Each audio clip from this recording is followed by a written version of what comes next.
Hi, this is Marty Wuttke. We're completing our series on the pillars of health with the last two pillars now.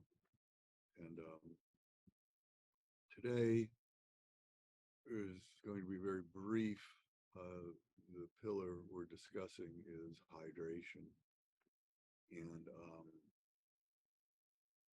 the key with hydration is simply to make sure you are taking the adequate amount of water into the body, because of course the body is mostly made up of water, and water provides cleansing. It provides acts as a catalyst for the nutrients in and out of the cells, and it also is very important for brain and cardiac function that we stay hydrated. That's why elderly people are um, you know, told to make sure they stay hydrated.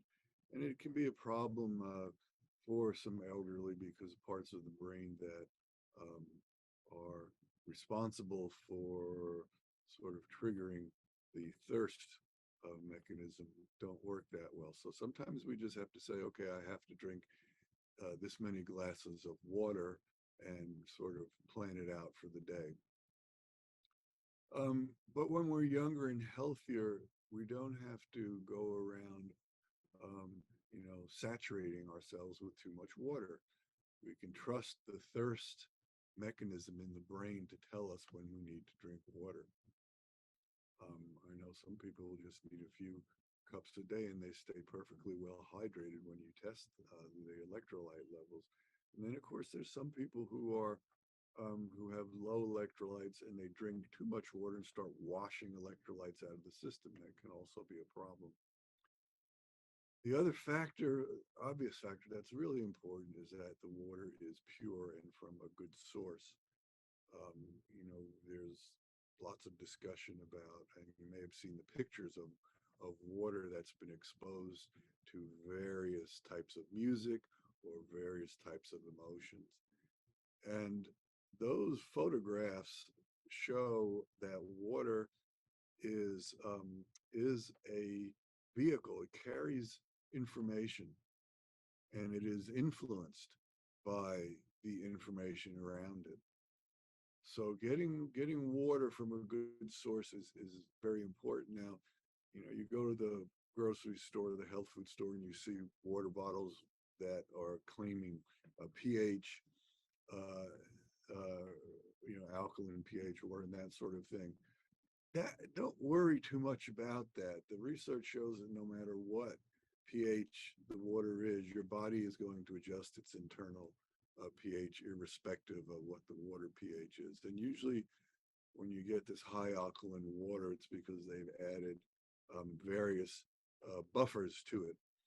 And you may not need those buffers. So just good, clean, pure water from as natural a source as possible and as reputable a source as possible. Sometimes, you buy water in a bottle, it's processed and just purified, and that's okay. But spring water is the best. Natural spring water obviously is certainly the best. It carries the best electrical charge to get into the body and to hydrate the cells. So just to sum it up, just pay attention to your water intake during the day. And, it's also not a great idea to drink too much water with a meal. Why?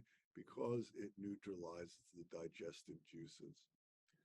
And according to some sciences that have to do with food and the body's health, like Ayurveda, for instance, it says to avoid drinking during meals. So you drink water in between meals, an hour before or an hour after a meal is fine. And some people say, well, I drink coffee or I drink juice or I drink soda.